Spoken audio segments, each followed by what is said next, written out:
हाँ जी स्टूडेंट्स, तो आज का टॉपिक हमारा केमिकल इक्विलिब्रियम पे है। तो केमिकल इक्विलिब्रियम चैप्टर नंबर 8 के अंदर आता है। और केमिकल इक्विलिब्रियम के अंदर जो थ्योरी है उसको मैं आपके सामने डिस्कशन करने जा रहा हूँ। फिर इसके एमसीक्यूज़ वगैरह जो हैं उसको भी साथ साथ हम डिस्कस करेंगे। ठीक है, सबसे पहले केमिकल इक्विलिब्रियम जो है उसके बारे में याद रखें कि ये एक स्टेट का नेम है। ठीक है, और स्टेट तब आती है कि जब rate of forward reaction equal हो जाता है किसके, रेट ऑफ रिवर्स रिएक्शन के। जब rate of forward reaction rate of reverse के इक्वल हो जाता है तो तब हम इस स्टेट को स्टेट ऑफ केमिकल इक्विलिब्रियम कहते हैं। ठीक है, बेसिकली जो इक्विलिब्रियम है उसके ऊपर पहले हम जो है वो डिस्कशन कर लेते हैं। इक्विलिब्रियम बेसिकली किसको बोला जाता है? इक्विलिब्रियम बोला जाता है नो स्टेट ऑफ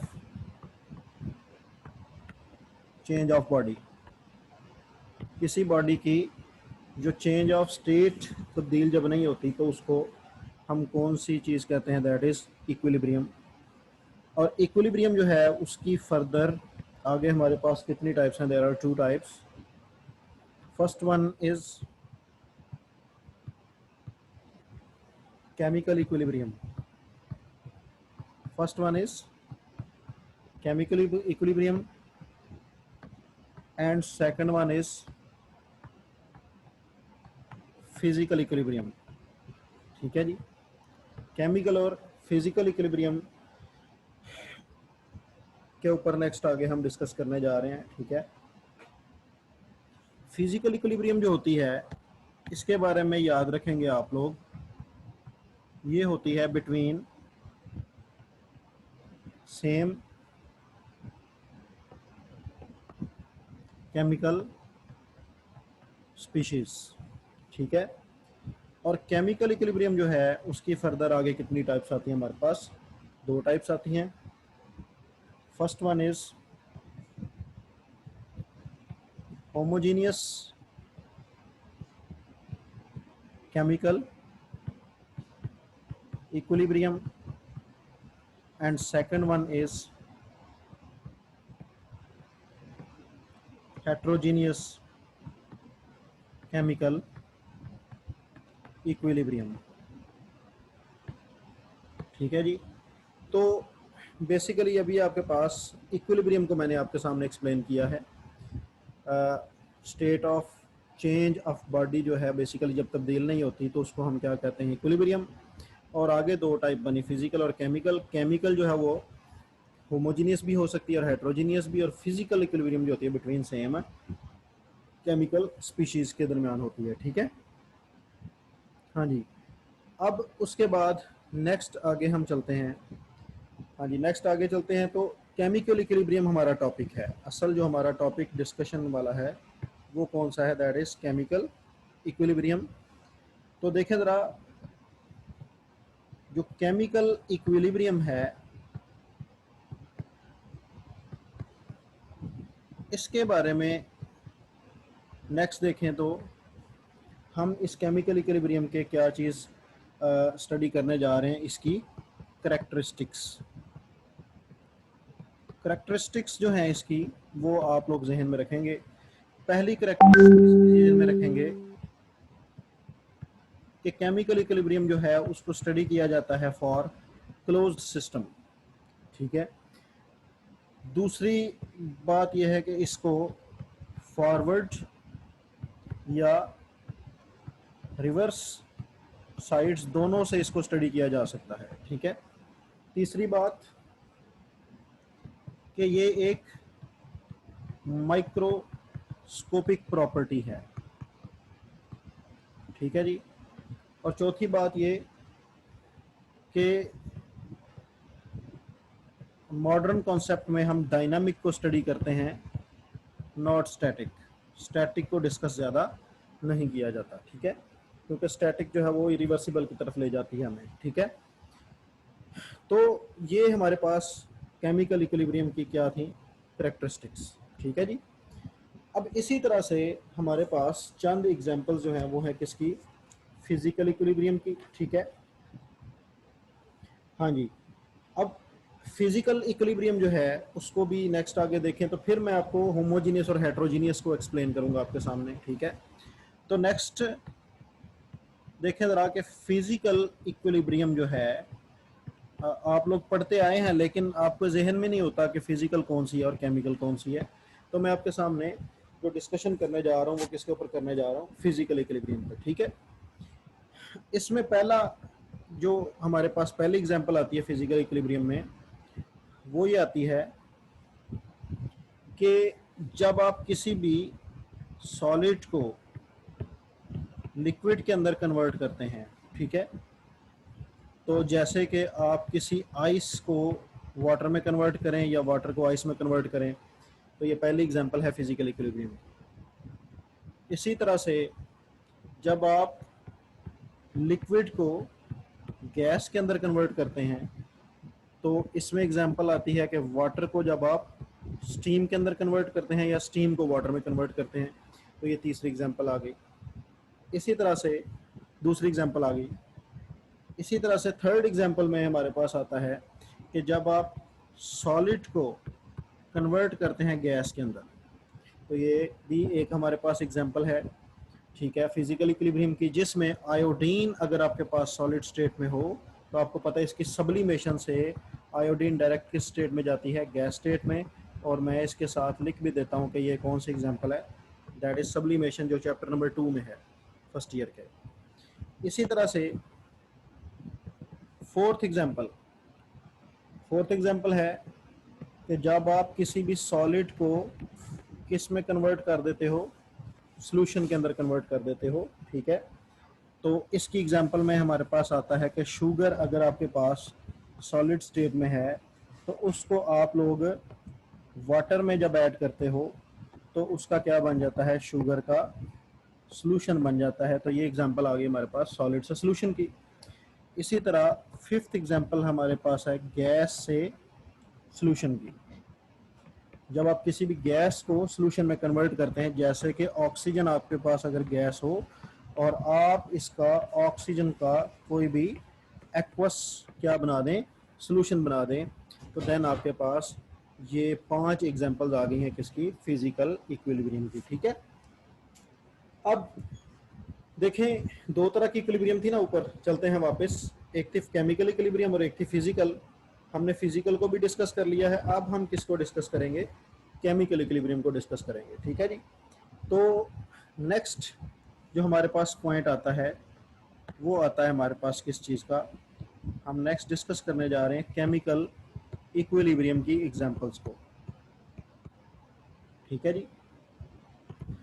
हाँ जी, केमिकल इक्विलिब्रियम देखें, इक्विलिब्रियम बिटवीन डिफरेंट स्पीशीज, इसको अगर हमने डिफाइन करना हो तो कैसे डिफाइन करेंगे, इक्विलिब्रियम बिटवीन डिफरेंट स्पीशीज जो होगी उसको हम कौन सी इक्विलिब्रियम बोलेंगे, केमिकल इक्विलिब्रियम बोलेंगे, ठीक है।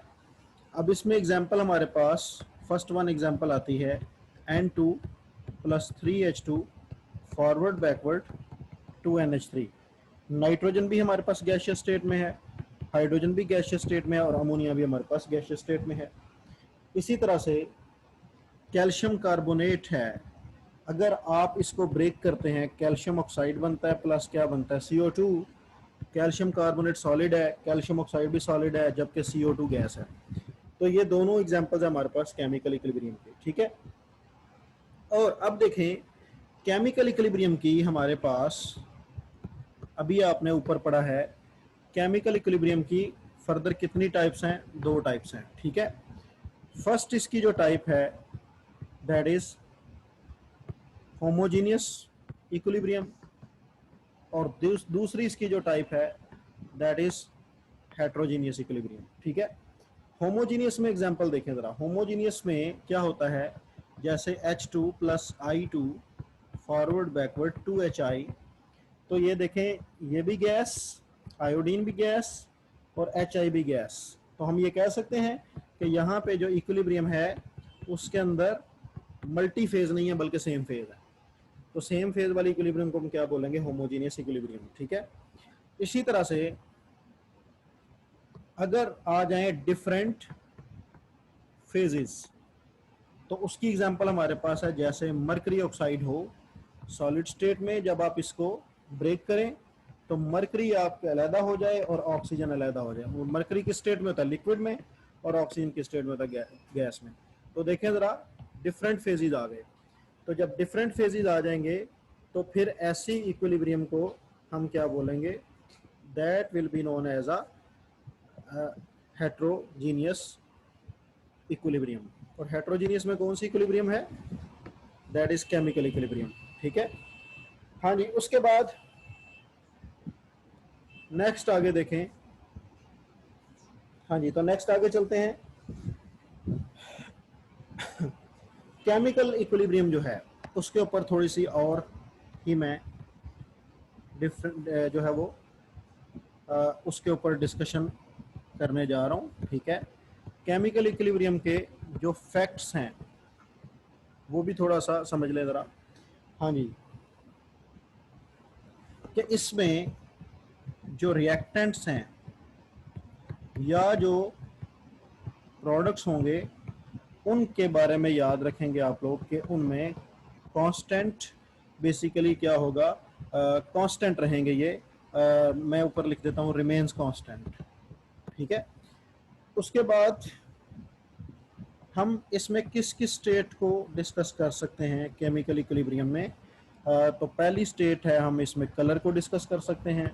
दूसरे नंबर पे हम इसमें डेंसिटी को डिस्कस कर सकते हैं। प्रेशर के ऊपर केमिकल इक्विलिब्रियम अप्लाई हो सकती है। ठीक है। इसी तरह से जो है वो कंसंट्रेशन जो है अनचेंजेबल बेसिकली इसमें आता है। ठीक है। तो नेक्स्ट हम सिंपल कंसंट्रेशन ही लिख देते हैं। ठीक है।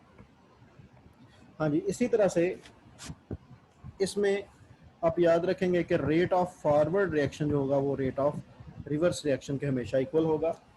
और ऊपर वाली ही प्रॉपर्टी दोबारा लिखने जा रहा हूँ कि क्लोज्ड सिस्टम के ऊपर ये वाला जो है वो कॉन्सेप्ट अप्लाई होगा। और इसी तरह से ऊपर भी हमने पढ़ा है कि डायनामिक स्टेट के अंदर ये जो है वो अप्लाई होगा केमिकल इक्विलिब्रियम का कॉन्सेप्ट। इसी तरह से जो कैटालिस्ट है वो यूज हो सकता है। ठीक है। और कैटालिस्ट का फ़ायदा क्या होता है कि लो टेम्परेचर पे जो है वो आप इक्विलिब्रियम को क्या कर सकते हैं? वो अचीव कर सकते हैं। ठीक है। तो ये फैक्ट्स थे कुछ केमिकल इक्विलिब्रियम के जो कि मैंने आपके सामने डिस्कस किए हैं। ठीक है। तो इसी तरह से हमारे पास कुछ ग्राफ्स हैं। ठीक है। उन ग्राफ्स को भी हम थोड़ा सा क्या करते हैं? थोड़ा सा स्टडी करते हैं। ठीक है। हाँ जी। अब इसमें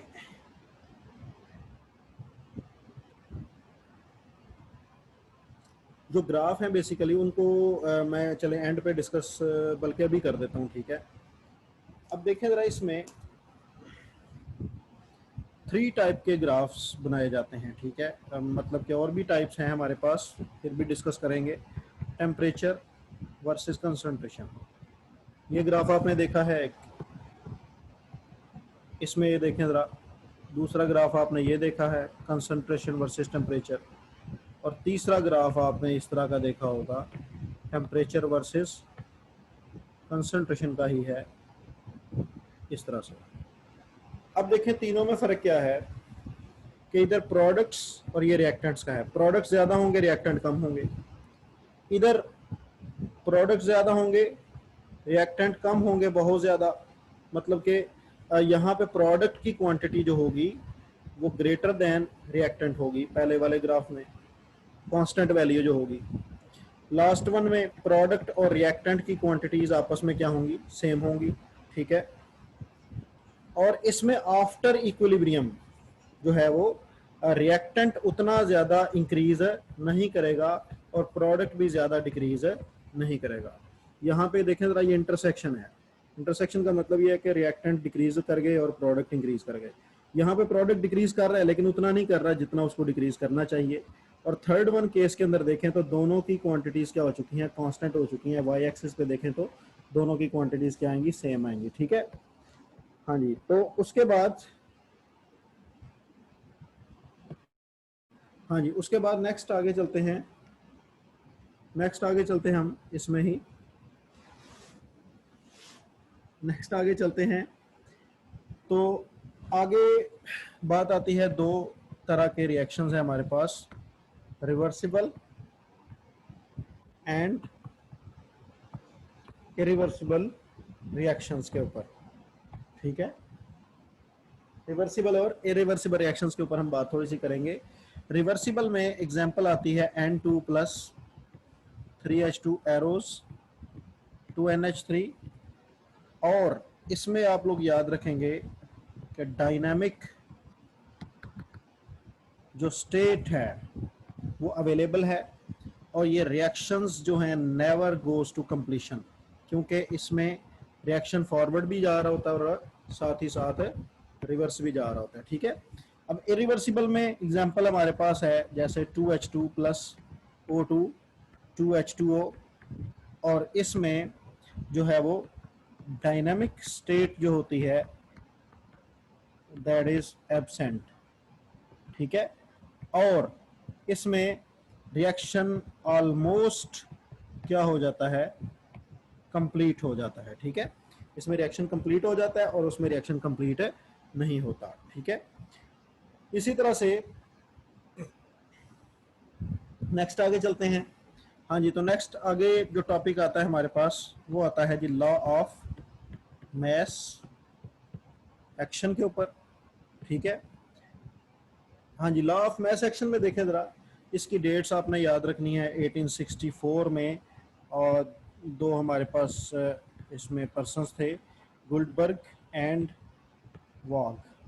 इन्होंने लॉ ऑफ मैस एक्शन दिया था, और वो आपको पता है कि रेट ऑफ फॉरवर्ड रिएक्शन जो है वो रेट ऑफ रिवर्स के इक्वल होता है। और आपको पता है कि आपने ये इसमें कैलकुलेशन मतलब कि डेरिवेशन करके, जैसे कि ए मोल ए के साथ रिएक्ट करें, बी मोल बी के साथ, सी मोल सी के बने और डी मोल डी के साथ बने, आपको पता है कैलकुलेशन सारी। और कैलकुलेशन के बाद आपको पता है कि के सी बराबर आता है सी पावर सी के, डी की power small D, capital A की पावर स्मॉल ए और कैपिटल बी की पावर स्मॉल बी। और ये के सी जो है इसको हम कौन सा कांस्टेंट कहते हैं, that is known as equilibrium constant. ठीक है, और ये इक्विलिब्रियम कांस्टेंट जो है इस तरह से डिराइव होता है। अब के सी जो है ना, इसकी असल हमने बात करनी है यहाँ पे। ठीक है, के सी के बारे में याद रखेंगे आप लोग कि के सी डज नॉट डिपेंड्स। ठीक है, के सी डिपेंड नहीं करता, किस किस चीज़ पे डिपेंड नहीं करता। नंबर 1 इज इनिशियल कंसंट्रेशन और pressure of reactants. Initial concentration और प्रेशर ऑफ reactants and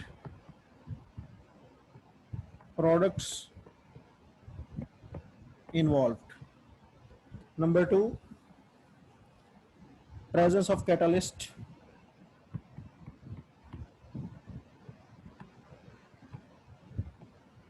के ऊपर भी केसी डिपेंड नहीं करता।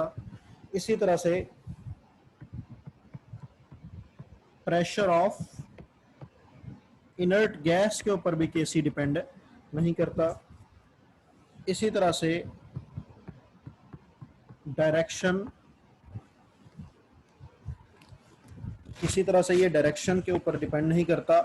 डायरेक्शन कौन सी डायरेक्शन,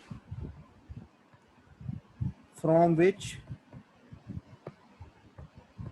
इक्विलिब्रियम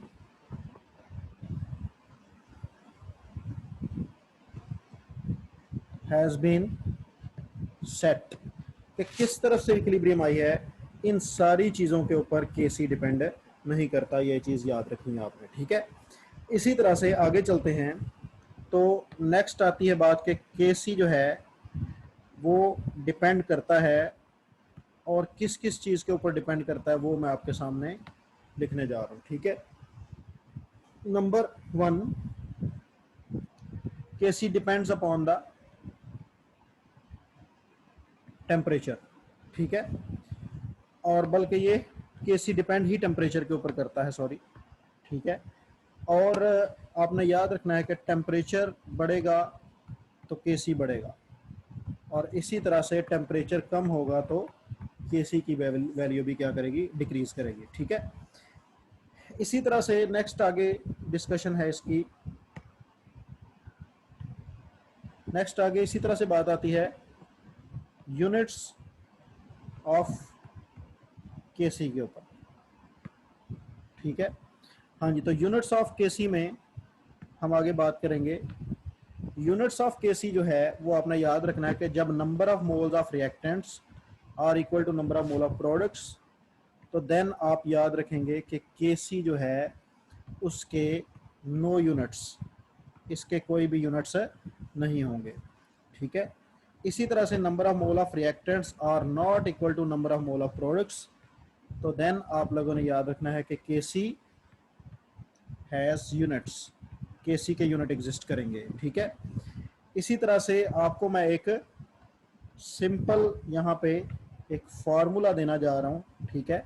और वो सिंपल फार्मूला है to calculate the units of KC. KC का यूनिट कैलकुलेट करने का मैं आपको यहाँ पे एक फार्मूला देने जा रहा हूँ, ठीक है। और वो फार्मूला क्या है, वो है जी K C is equal to mole into D M cube raise to power delta N, ठीक है। हाँ जी, ये हमारे पास इसका, तो बल्कि मोल डी एम इनवर्स 3 होगा, ठीक है। ये हमारे पास फार्मूला है केसी के यूनिट्स को फाइंड करने का, ठीक है जी। आप कोई भी नंबर ऑफ मोल्स ऑफ, और डेल्टा एन किसके इक्वल है, डेल्टा एन के बारे में याद रखें, number of mole of products minus number of mole of reactants. यहाँ से आप डेल्टा एन की वैल्यू लगाएं और देन आपके पास केसी के क्या निकल आएंगे, यूनिट्स आ जाएंगे, ठीक है। इसी तरह से नेक्स्ट आता है केसी के ऊपर ही, क्योंकि बात हो रही है सारी की सारी, तो आगे बात आती है इक्विलिब्रियम कांस्टेंट।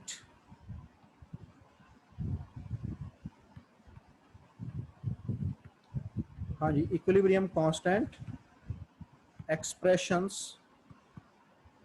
ठीक है, ऑफ डिफरेंट रिएक्शंस की। डिफरेंट जो रिएक्शंस है हमारे पास, उसमें हम जो है वो इक्विलिब्रियम कांस्टेंट के एक्सप्रेशंस आपने डिराइव किए भी हुए हैं, उनके ऊपर हम आगे क्या करने जा रहे हैं, डिस्कशन करने जा रहे हैं, ठीक है। जैसे कि हमारे पास एक रिएक्शन है, आपको पढ़ा हुआ है आप लोगों ने, CH3COOH प्लस C2H5OH। आपको इनके एक्सप्रेशंस बड़ी स्पीड से निकालने आने चाहिए, कोई भी रिएक्शन का आप एक्सप्रेशन निकाल लें जल्दी से, ये आपको पता होना चाहिए, ठीक है। इसकी प्रैक्टिस आपने खुद करनी है। अब मैं सिंपल बता देता हूँ, इसका केसी का एक्सप्रेशन क्या आएगा, x² over a minus x into b minus x, ठीक है।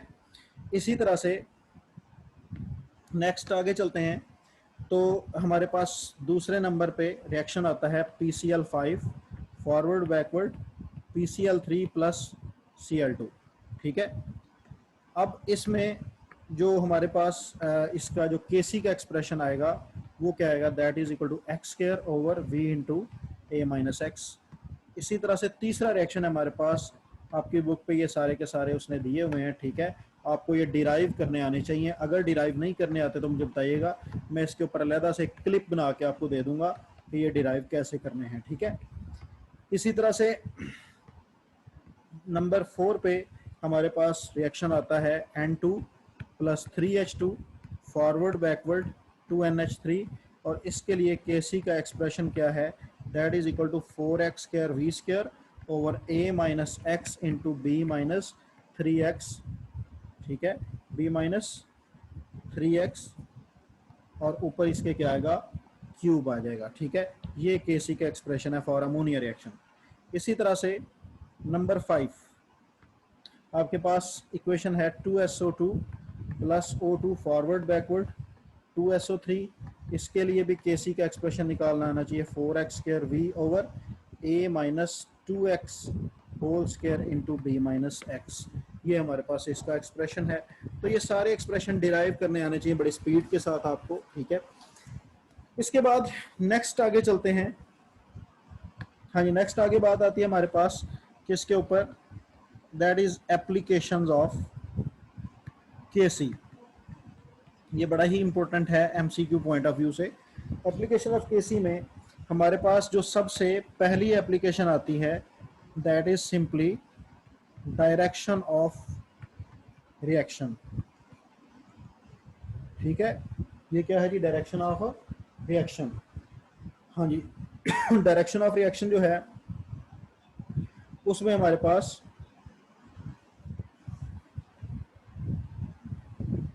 इसको क्या किया जा सकता है, देखा जा सकता है। नंबर 1,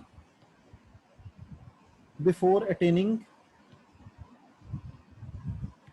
इक्विलिब्रियम भी इसको देखा जा सकता है।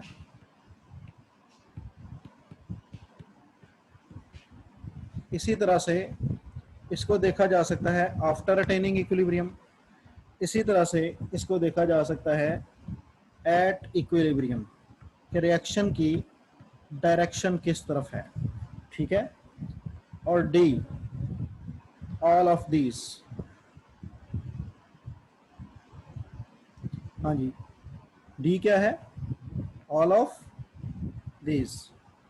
हाँ जी, तो बताएं जरा इसका ऑप्शन, मेरे ख्याल में इसका ऑप्शन कौन सा लगना चाहिए, डी लगना चाहिए कि डायरेक्शन ऑफ रिएक्शन को हम बिफोर इक्विलिब्रियम पे भी देख सकते हैं, आफ्टर भी देख सकते हैं। बल्कि इसको बेटर है कि मेरे ख्याल में, एक मिनट ये जरा गलती हुई है मेरे से, स्पीड में असल में पढ़ा रहा हूँ। इसमें जो है हम डायरेक्शन ऑफ रिएक्शन को देखते हैं किस पे, एट इक्विलिब्रियम पे, ठीक है। एट इक्विलिब्रियम पे देखते हैं इसको हम, एट इक्विलिब्रियम पे इसको देखते हैं, ठीक है जी। हाँ जी, एट इक्विलिब्रियम पे